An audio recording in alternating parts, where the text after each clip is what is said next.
Hello everyone, once again a very warm welcome to Education Forum. As you all know, we are discussing verb and in that sequence verb से related एक बहुत ही important error के बारे में हम लोग discuss करेंगे, need and dare. देख सकते हैं आप, मैंने बोर्ड पे लिखा हुआ need and dare, need not, dare not. Need not को शॉर्ट में नीडेंट एंड डेयर नॉट को डेयरेंट भी बोलते हैं। इससे कुछ एरर्स फ्रेम की जाती हैं जिसमें स्टूडेंट्स को बहुत ज़्यादा कन्फ्यूजन रहता है और वो किस तरीके से एरर्स आती हैं और क्यों आती हैं, इसको बहुत ही सिंपल वे में मैं समझाऊंगी। बात करते हैं नीड और डेयर की, तो आप इसको अगर समझे तो समझ सकते हैं कि ये एज अ मेन वर्ब भी यूज होता है। He needs some material to start this project. Need, उसे ज़रूरत है, तो यहाँ पर हम इसे as a main verb use कर रहे हैं। He needs some books to study. Normally जैसे हमने सेंटेंस बनाया, he needs some books to study, वो उसे पढ़ने के लिए कुछ बुक्स चाहिए। जब हमने कहा he needs some books to study, तो यहाँ पर नीड्स हमारा as a main verb use हो रहा है, क्योंकि ये एज ए हेल्पिंग, तो अब क्लियर हो ही रहा होगा कि नीड। वैसे जितनी भी वर्ब जो किसी एक्शन को दिखाती हैं वो as a main verb use होती है, क्योंकि मेन वर्ब एक्शन वर्ब्स ही हमारी मेन वर्ब्स होती हैं। बट ये जो नीड और डेयर के केस में बात करें तो नीड एंड डेयर जैसे can, could, shall, should use होते हैं। जितनी भी मॉडल ऑक्सिलरी वर्ब्स यूज होती हैं, नीड और डेयर का यूज भी as a modal auxiliary verb किया जाता है। नीड और डेयर जब भी as a modal auxiliary verb use होते हैं तो इनमें रूल्स कुछ डिफ्रेंशिएट हो जाते हैं, कुछ इसमें डिफरेंस आ जाता है। वो क्या डिफरेंस है और उसमें किस तरीके से एरर्स फ्रेम की जाती हैं वो डिस्कस करेंगे आज हम लोग। यहाँ पर हमने देखा he need some books to study, तो उसे कुछ बुक्स की ज़रूरत है। अब नीड में एस क्यों लगा है? एस क्योंकि सब्जेक्ट सिंगुलर है तो वर्ब सिंगुलर होगी, सब्जेक्ट सिंगुलर होगा तो वर्ब सिंगुलर होगी। और आपको मैंने लास्ट वीडियो में बताया था कि वर्ब को सिंगुलर बनाने के लिए एस, ई एस या आई एस का यूज़ किया जाता है। अब इसी तरीके से कभी कभी ऐसा होता है कि नीड जब as a modal auxiliary use होते हैं तो नीड और डेयर में एस का यूज़ नहीं हो पाता। कई बार ऐसा होता है कि नीड नॉट और डेयर नॉट यूज़ हो रहा होता है, तो इनमें हम एस का यूज़ नहीं कर सकते। As affirmative, as negative use हो रहे हैं, तब इनमें हम कब अफर्मेटिव की तरह यूज़ हो रहे हैं, कब नेगेटिव की तरह यूज़ हो रहे हैं और कब इंटेरोगेटिव की तरह यूज़ हो रहे हैं, कब इनमें एस लग सकता है, कब नहीं लग सकता है, कब नॉट लग रहा है, ये सारी चीज़ें हम लोग डिस्कस करेंगे। मान लीजिए यहाँ पर मैंने एक सेंटेंस लिखा, they need some chairs to sit. They need some chairs to sit, simple सा सेंटेंस। अब यहाँ पर भी need as a main verb use हो रहा है जैसे यहाँ पर यूज हो रहा था, बट यहाँ पर सब्जेक्ट हमारा सिंगुलर था तो हमने वर्ब को सिंगुलर बनाने के लिए उसमें एस ऐड कर दिया। यहाँ पर हमारा सब्जेक्ट प्लूरल था तो वो नीड रहा, क्योंकि हमें प्लूरल वर्ब की रिक्वायरमेंट थी। ये हमारा नीड और डेयर का यूज़ हो रहा है सिंपल, बिल्कुल मेन वर्ब की तरह। अब डेयर के भी कुछ सेंटेंस नीड और डेयर के बारे में आपको डिटेल में दिखाते हैं कि जब ये as a main verb use होते हैं तो इनका यूज किस तरीके से होता है। आइए देखते हैं। As I have already told you कि नीड एंड डेयर का use as a modal auxiliary verb भी होता है और नीड एंड डेयर का use as a main verb भी होता है। तो यहाँ पर ये कुछ सेंटेंसेस लिखे हुए हैं जहाँ पर नीड का use as a main verb use हो रहा है। देखते हैं किस तरीके से लिखा हुआ है, ही नीड्स माई हेल्प। अब need as a main verb use हो रहा है, सब्जेक्ट सिंगुलर था, वर्ब को सिंगुलर बनाने के लिए उसमें हमने एस ऐड कर दिया, subject singular verb singular. He needs my help, sentence correct. He needs to do his homework. Needs again subject singular था, वर्ब को सिंगुलर करने के लिए हमने उसमें एस ऐड कर दिया, subject singular verb singular, sentence correct. अब इसके आगे यहाँ पर लिखा है टू प्लस वर्ब की फर्स्ट फॉर्म, ये है हमारा इन्फिनिटिव। आपको मैंने वर्ब में बताया था टू प्लस वर्ब की फर्स्ट फॉर्म इन्फिनिटिव होता है। अब यहाँ पर लिखा he needs to do his homework, ये सेंटेंस भी करेक्ट है। आगे आपको मॉडल ऑक्सिलरी में कई जगह बताया जाएगा कि टू का यूज़ नहीं हो सकता है। अच्छा, जब भी वर्ब की फर्स्ट फॉर्म के पहले टू का यूज़ नहीं हुआ होता है कुछ एक्सेप्शंस में, वहाँ पर हम इसको बेयर इन्फिनिटिव कहते हैं। कहलाता ये इन्फिनिटिव ही है, बट ये तब हो जाता है bare infinitive. To plus verb की फर्स्ट फॉर्म इन्फिनिटिव होता है हमारा, एंड अगर वर्ब की फर्स्ट फॉर्म के पहले टू का यूज़ नहीं हुआ है तो ये हमारा जब केवल वर्ब की फर्स्ट फॉर्म का यूज़ होता है, then that is called as bare infinitive. तो यहाँ पर हमने देखा कि टू का यूज़ हो रहा है नीड के बाद, बट कुछ ऐसे सेंटेंसेस होते हैं जहाँ पर नीड एंड डेयर के बाद टू का यूज़ नहीं किया जा सकता है। नीड एंड डेयर के बाद टू का यूज़ नहीं किया जा सकता है, बट जब नीड और dare as a main verb use हो रहे होते हैं तो इनके बाद टू का यूज़ किया जा सकता है। जैसे कि आप देख सकते हैं नीड के पहले कोई भी ऑक्सिलरी वर्ब यूज़ नहीं हुए, नीड का यूज़ भी एज ए ऑक्सिलरी नहीं हो रहा है। आप सेंटेंस की हिंदी अगर बनाएंगे तो आप समझ सकते हैं, आप ट्रांसलेट करें, he needs to do his homework, उसे अपना काम करने की ज़रूरत है। ही नीड्स माई हेल्प, उसे मेरी हेल्प की ज़रूरत है। तो जो एक्शन हो रहा है, ज़रूरत की बात हो रही है, वहाँ पर हम उसके लिए जो वर्ब यूज़ करें, that is the main verb of the sentence. आते हैं नेक्स्ट सेंटेंस पे लिखा हुआ they need my help, same as a main verb use हो रहा है। सब्जेक्ट हमारा प्लूरल था तो वर्ब में हमने एस का यूज़ नहीं किया क्योंकि हमें प्लूरल रखना था। देखते जाइएगा सारे सेंटेंस। अगर आपको कोई भी प्रॉब्लम है तो आप नोट डाउन भी कर सकते हैं ताकि आप डिफ्रेंशिएट कर सके, आप समझ सके अच्छे से। नेक्स्ट सेंटेंस में आते हैं लिखा he need to do their homework, they need to do their homework. यहाँ पर भी सेम चीज़ है, बट यहाँ पर मैंने आपको दिखाया कि नीड के बाद टू प्लस वर्ब की फर्स्ट फॉर्म यानी इन्फिनिटिव का यूज़ हो रहा है। यहाँ पर भी सेंटेंस प्लूरल था, नीड का यूज़ हुआ था, टू प्लस वर्ब की फर्स्ट फॉर्म का यूज़ हो रहा है।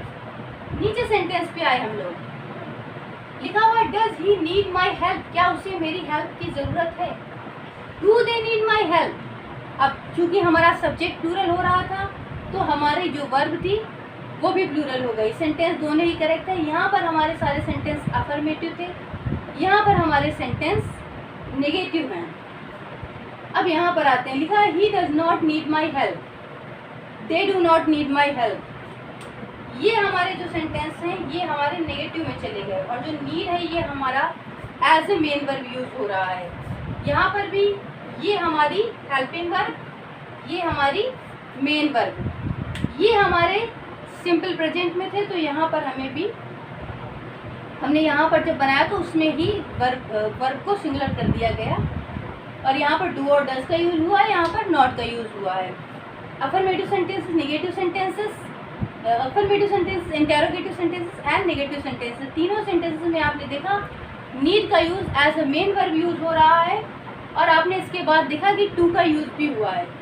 सेम उसी तरह यहाँ पर मैंने 4 सेंटेंसेस अफर्मेटिव के लिखे हुए हैं, यहाँ पर मैंने इंटेरोगेटिव के 2 सेंटेंसेस लिखे हुए हैं, यहाँ पर नेगेटिव के 2 सेंटेंसेस लिखे हुए हैं।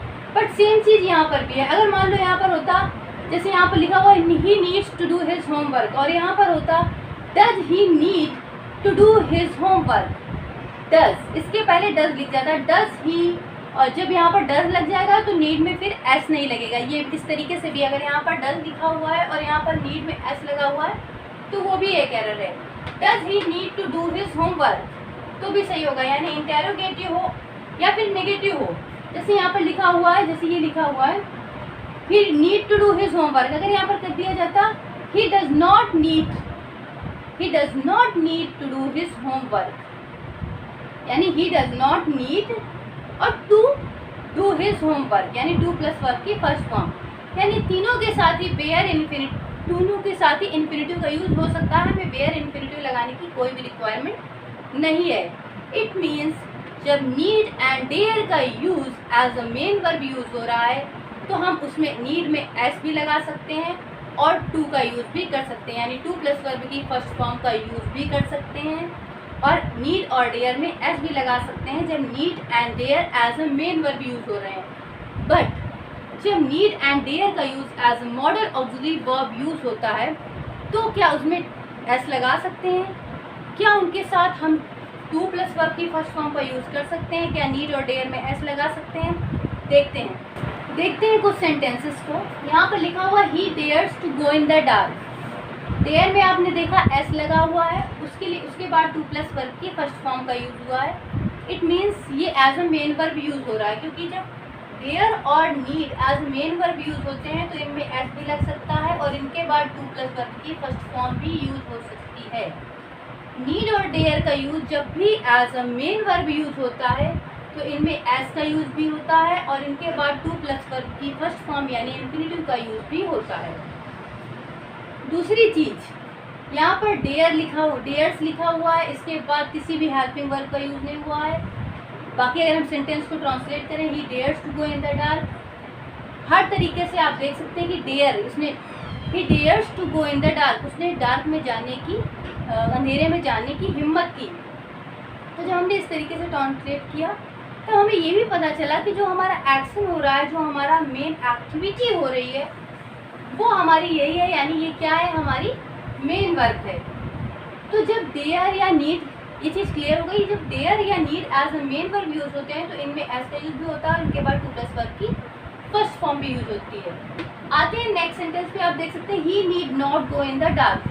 जब हमने he dare not go in the dark, जब हमने देखा he dare not go in the dark, तो आप देख रहे होंगे dare not, is not, are not, were not, has not, have not, can not, could not.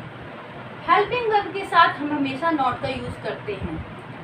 Helping verb को हम लोग ऑक्सिलरी वर्ब भी कहते हैं, हेल्पिंग वर्ब या ऑक्सिलरी वर्ब, और ये हमारी as a modal auxiliary use होती है। कोई भी ऑक्सिलरी वर्ब हो, आप ये याद रखिए, कोई भी ऑक्सिलरी वर्ब है जिसे हम हेल्पिंग वर्ब कहते हैं, ये डेयर और नीड, मैंने आपको बताया, as a modal auxiliary verb use होते हैं। जब ये as a modal auxiliary verb use होते हैं तो इनमें ना ही एस ऐड किया जा सकता है, ना ही इनके पास टू प्लस वर्ब की फर्स्ट फॉर्म यूज होता है। यहाँ पर आप देख सकते हैं कि वर्ब की फर्स्ट फॉर्म के पहले टू का यूज नहीं हुआ है। व्हाई? बिकॉज यहाँ पर डेयर का use as a modal auxiliary verb use हो रहा है। यही है नीड और डेयर से रिलेटेड इम्पॉर्टेंट एरर। नीड और डेयर का यूज जब भी किसी सेंटेंस में हुआ होता है तो उस सेंटेंस में बेसिकली आप ये याद रखिए, नीड नॉट या डेयर नॉट अगर आपको कहीं मिल जाता है, need not and dare not, फिर से याद कर लीजिए, need not and dare not अगर आपको किसी सेंटेंस में मिल जाता है तो ये याद रखिएगा कि ना ही नीड और डेयर में एस ऐड होना चाहिए, ना ही नॉट के बाद टू प्लस वर्ब की फर्स्ट फॉर्म होना चाहिए। वर्ब की फर्स्ट फॉर्म हो सकता है, वर्ब की फर्स्ट फॉर्म को हम पेयर इन्फिनिटिव बोलते हैं, plus but to plus verb की फर्स्ट फॉर्म को हम लोग इन्फिनिटिव बोलते हैं। Dare not and need not, फिर सुन लीजिए, dare not and need not अगर आपको किसी भी सेंटेंस में मिलते हैं तो डेयर और नीड में ना ही एस ऐड किया जाएगा, ना ही इनके बाद आने वाली वर्ब की फर्स्ट फॉर्म के पहले टू का यूज किया जाएगा। अगर यहाँ पर हम टू लगा देते हैं तो एक एरर फ्रेम हो जाएगी, अगर हम इसमें एस लगा देते हैं तो एक एरर फ्रेम हो जाएगी। नेक्स्ट सेंटेंस पे आते हैं, you need to work hard. यहाँ पर हमने देखा need as a main verb use हो रहा है, टू प्लस वर्ब की फर्स्ट फॉर्म आया, इसके बाद कोई दिक्कत नहीं। इसमें एस क्यों नहीं लगा? क्योंकि हमारा सब्जेक्ट प्लूरल था, तो हमारी जो वर्ब आई वो भी प्लूरल है। नीचे सेंटेंस पे आते हैं, ये लिखा है you need not work hard. आप देख सकते हैं यहाँ पर नीड नॉट लिखा है, यहाँ पर डेयर नॉट लिखा था। मैंने आपको बताया नीड नॉट या डेयर नॉट अगर किसी भी सेंटेंस में आए हैं तो आपको याद रखना है कि ना ही नीड और डेयर में एस ऐड किया जा सकता है, ना ही इनके बाद आने वाली वर्ब की फर्स्ट फॉर्म के पहले टू का यूज किया जा सकता है। नेक्स्ट सेंटेंस में आते हैं, he need not work hard. Again आप देखिए नीड का यूज हुआ है, यहाँ पे यू था, मान लीजिए प्लूरल वर्ब भी रहनी थी, बट यहाँ तो ही था। नीड्स क्यों नहीं हुआ? नहीं हो सकता। जैसे कैन नॉट, कुड नॉट का यूज होता है, उसी तरह यहाँ पर नीड नॉट का यूज हुआ है। नीड नहीं होती, कभी भी कैन का कैंस कर सकते हैं, कुड का कुड्स कर सकते हैं। उसी तरह यहाँ पर जब need as a modal auxiliary verb use हो रहा है तो उसमें हम कभी भी एस नहीं लगा सकते हैं।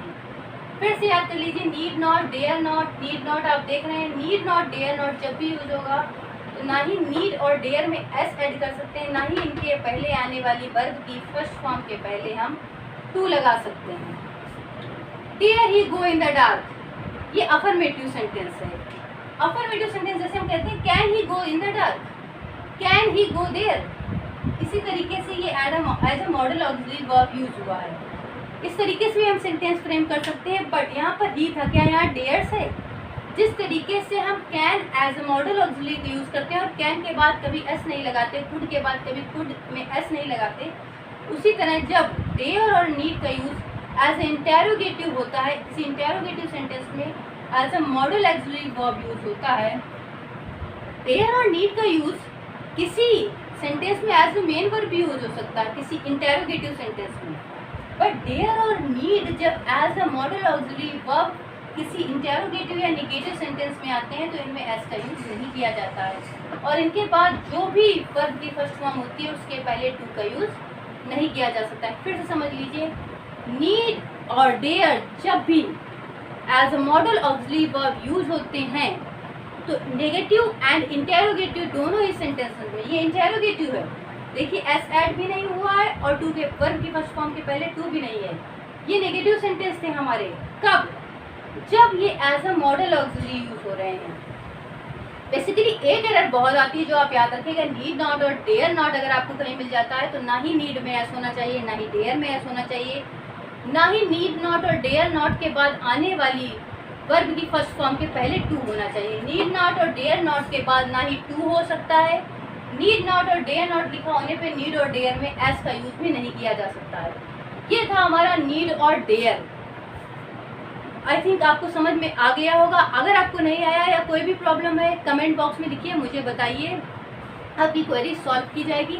Thank you so much for watching my video. Please like कीजिए, शेयर कीजिए और सब्सक्राइब कीजिए। Thank you so much.